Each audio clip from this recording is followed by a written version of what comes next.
because these dreams do come true. I couldn't believe that I had a chance to fly in space 3 times. If I can do... They'll have a CBS News special report, but if you're just tuning in and thinking maybe this is deja vu, I want to remind you that we are now getting closer to the possible SpaceX launch. So let's head on over to Florida.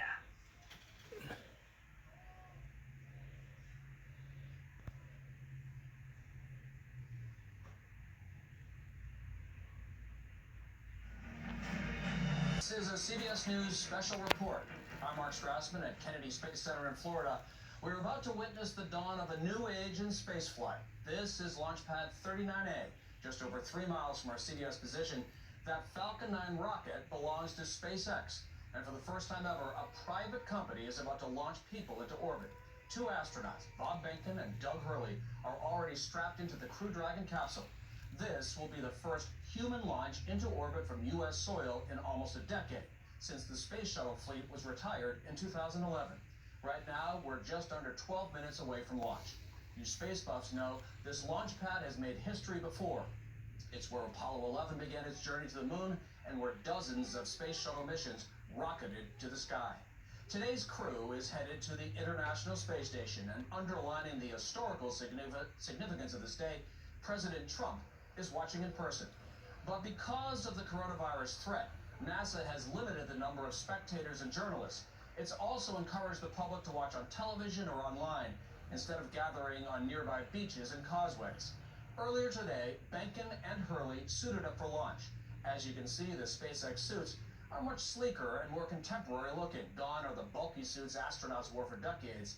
The 2 astronauts also made the iconic walkout on their way to the launch pad. They said goodbye to their wives and kids, a striking image, waving while keeping social distance.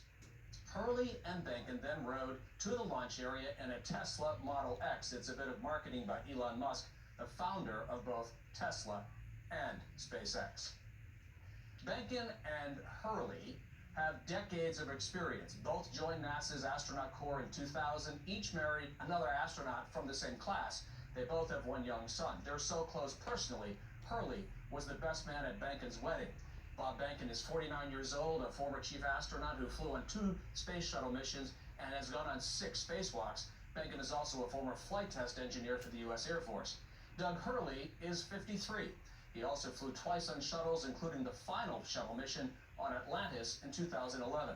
He's a retired colonel in the Marine Corps, a fighter pilot and a test pilot. We're now just at exactly 10 minutes away from launch. Hurley and Behnken will be flying on a completely new spacecraft, the first new one since the maiden shuttle flight almost 40 years ago. SpaceX has flown 19 cargo missions to the International Space Station, but this is the first time the company is flying people. The 23-story tall 2-stage Falcon 9 is partially reusable. At the top is the Crew Dragon capsule and trunk. At the bottom, the first stage fires 9 Merlin engines. They will power the rocket off the launch pad through Earth's dense atmosphere. On the top of the capsule is a nose cone. It will open after reaching orbit, revealing the port that will dock with the International Space Station, and that will happen late tomorrow morning. For the crew's safety, there's an end-to-end onboard abort system. If serious trouble develops at any point from launch to orbit, the system will push the capsule away from the rocket and it will land in the Atlantic Ocean. Bill Harwood is CBS's space consultant. He's covered America's space program for more than 30 years, including 129 space shuttle missions and every SpaceX Falcon 9 launch. Bill, you've been following the countdown for the last few hours. How's it look to you? It's looking pretty good. You know, the concern all along was the weather. This time of year in Florida, you get these afternoon thunderstorms that build up, and of course they don't want to launch through electrically charged air. They don't want to trigger lightning. But it's cleared up. It's made a turnaround for us today. The electrical activity's dropped down, the clouds have thinned out, and they're go for launch. We haven't heard of any issues with the rocket itself. Propellant load is starting on time about 35 minutes before launch. That's still in process, but it's wrapping up. So keeping fingers crossed, it's looking pretty good. So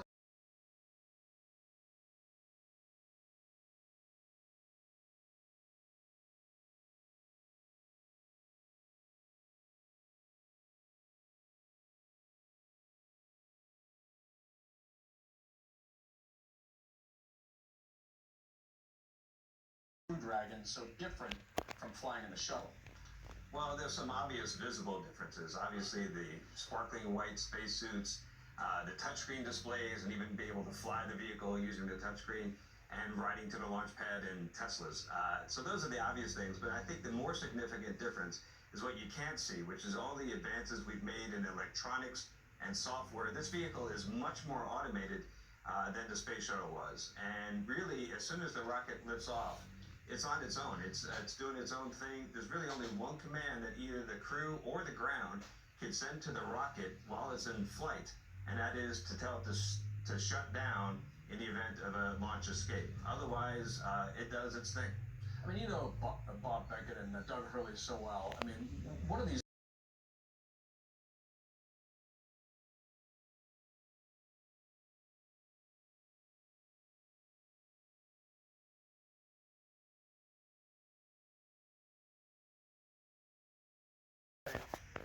Yeah, I can believe it because there's been a lot of effort that's gone into it, but at the same time, like Garrett said, it's getting real here pretty quick. Garrett, getting real, fingers crossed?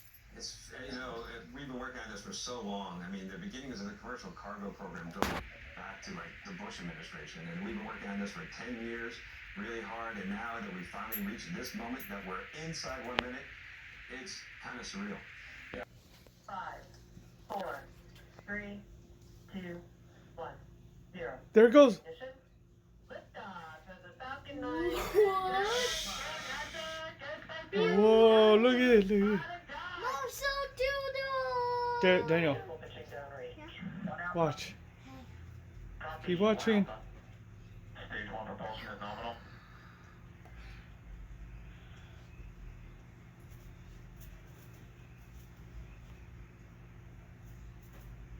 So far, so good. Look at that. Come on, keep going, keep going. Where is it going? It's going to space.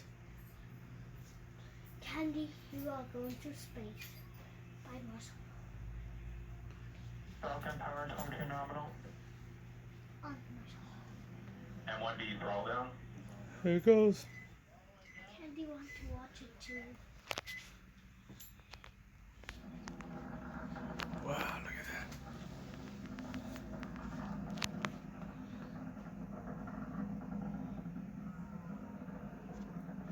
Vehicle is supersonic.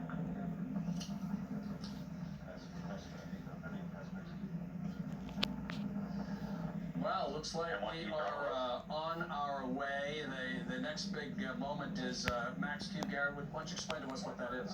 So we've actually passed through the period of the maximum aerodynamic pressure where the wind is the strongest. That's a challenging flight regime. And we've passed that hurdle, and the next thing that will be coming up is the shutdown of the 9 engines in the first stage. That'll be very rapidly followed by separation of the stages and ignition of the MVAC vacuum engine. The second Yes, stage they engine. made it out there.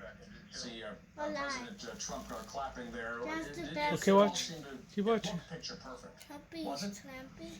As far You as get clap. everything so far is nominal, it's really looking like a good flight. And Yay. we got a ways to go here. So, but so far it was beautiful. It's just like dreamlike to see that thing actually take off. Yeah, Look at that it's thing. exciting to watch it no matter how many times you've seen it before, and nobody has probably seen it more than Bill. So, Bill, what were your thoughts? Is it fun to lift it off the pad, and we're actually in this new space era? Well, we've seen a lot of Falcon 9s take off, and from that perspective, the launch looked exactly like all the others we've seen. The difference this time is, there are 2 human beings on board, and that gives it a whole different sense of urgency, no question about it. I want to say we're looking at a camera now that's on the rocket itself looking back at the Earth. You're getting ready to see stage separation where the first stage will shut down its engines, fall away, and then the flight will continue on the power of the second stage engine.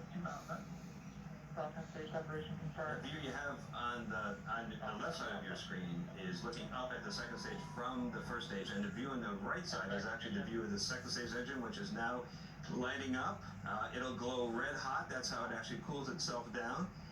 And that first stage will turn around and come on back, and we'll attempt to land it on the ship. I mean, we've heard a lot of talk about how this is fully automated. So what is it that the astronauts at this point are responsible for? Are they just along for the ride, or is there something more to it? At this point, they are monitoring the performance or looking at their screens to see if they are heading in the right direction at the right speed. There's really only one command that they can use at this during ascent, and that is there's a big handle right there. You see in the left screen in the middle of the two of them. If you pull that, it will light up the Super Draco escape system. And you hear them in the background talking about different 2A, 2B. These are different things that the Super Dracos will do if you pull that handle right now, or if it automatically goes right now. And Mark, just to jump in real quick, these views we're seeing from inside the cockpit, we've never seen live video of U.S. astronauts in a rocket during launch on a U.S. spaceship. The Russians have done this for years, but we've never seen this view for an American launch. When Garrett mentioned the escape system, let's talk about that a little bit, because that also factored into the weather that we were talking about. It wasn't just weather here on the launch pad, but weather all the way up the East Coast in the Atlantic, really all the way to Ireland, just as a contingency plan. I want you to explain to folks how exactly that's going to work, and making sure that the astronauts always have a way out if something really should go wrong. Yeah, so the spacecraft has Super Draco engines. There are 8 of them in pairs of 2 in these 4 pods. And if the Falcon 9 is having a bad day, they can light up. Now, early on, they would take the trunk with them if that would happen, and the trunk fins would provide stability in the atmosphere. Now, at this point, they would just leave without the trunk, and they can get away from the Falcon 9 very quickly, and in fact have that luxury of that system all the way up to orbit, which is something we didn't have during shuttle.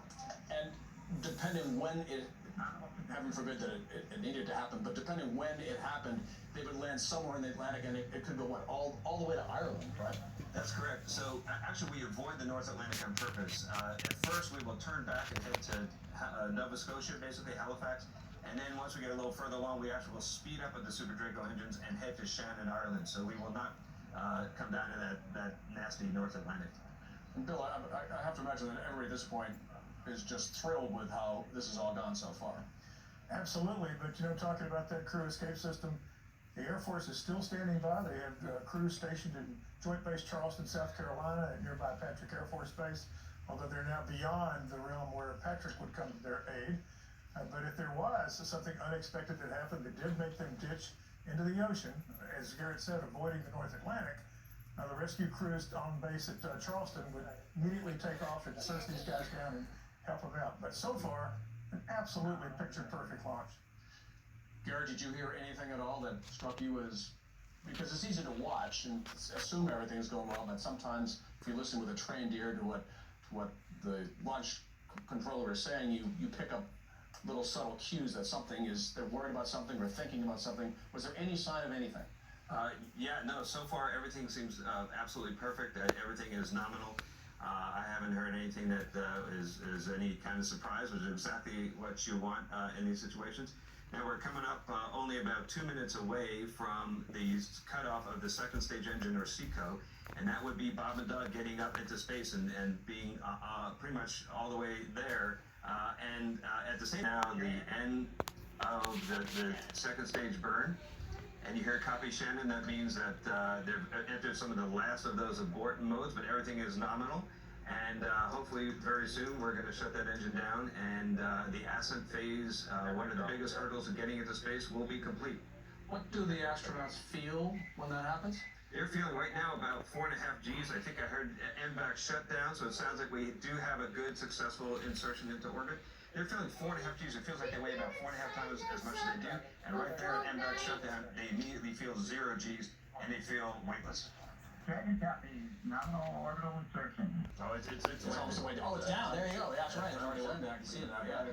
Yeah. So what's coming up next is Dragon now will separate from the second stage. It'll pull away from the upper stage of that rocket, and then it'll soon after that it will open up its nose cone. That's this piece right here, and exposing the docking system and also the navigation sensors. And once that's complete, then that starts a slow, roughly 19-hour, slowly creeping up to rendezvous with the space station. And then tomorrow, hopefully we'll see Bob and Doug waving hello from on board the ISS. This is a test flight, and although everything can be automatic, Benkin and Hurley, as former test pilots, are expected to try out some of the systems just to make sure that everything is working as well as it can. So what exactly will they be doing on their way to the space station by way of testing out various systems that are in the Crew Dragon? Well, one of the biggest tests that they're going to do is they're going to try some manual flying. Now, normally, Dragon's Capable 1 has. Last year, we actually sent the Dragon all the way up and back down from the space station completely automatically, autonomously. And that's a normal mode of operation. But there is a possibility to take manual control and fly the vehicle manually. And Bob and Doug will test it out as test pilots. They'll get a chance to try that. And they'll be testing out some other systems, including life support systems. And they're gonna sleep. They're actually got 8 hours tonight to go to bed, and so they'll be fresh tomorrow to dock to the space station. Yeah, in fact, I heard NASA Administrator Jim Bridenstine say earlier today one of their most important jobs is to eat and is to sleep, so they're rested in time for the docking to the space station tomorrow morning. We also just heard from President Trump, his reaction to today's launch. He said, "It's incredible. I'm so proud of the people at NASA." And we're almost at the 12-minute mark after launch, when the astronauts will be in orbit. So we're coming up here, and there it is. There goes Dragon. We have good Dragon separation. And you see the picture there, looks beautiful, of the Dragon trunk pulling away from the second stage. And that's, anytime you have a mechanical event, a separation event, it's something that of special focus, but obviously successful. And next is just the nose cone opening. We have a few words for you from our Falcon 9. It's amazing to watch. The next step really is the docking with the International Space Station. That will happen at 10:27 tomorrow morning Eastern Time. The Crew Dragon is built to dock autonomously, as Garrett said, but Benkin and Hurley do have the capability to take over if something goes wrong. Once on board the International Space Station, Hurley and Benkin will join the current crew, American astronaut Chris Cassidy and 2 Russian cosmonauts. Benkin and Hurley will be in space for at least 6 weeks and no longer than 4 months. So it really, any final thoughts, Garrett? How does this compare, for instance, to other space milestones that you've either watched or been part of? Yeah, I think the obvious comparison is to the first launch of the space shuttle back in 1981. But to me, a lot of what we're doing really harkens back to Apollo. I remember taking Bill Anders, Apollo 8 astronaut, on a tour of SPACEX, and he remarked at how SpaceX today reminds him so much of what NASA was like during Apollo. And it also, back during his flight, Apollo 8, back in 1968, was another difficult time for our country. It was a time of, we were losing a lot of Americans in the Vietnam War. We had racial conflicts and violence, and we had a big division in our society. Obviously, there's echoes to today when Apollo 8 came back and successfully orbited around the moon. A telegram was sent to the crew saying, "Thank you for saving 1968." Now, I'm not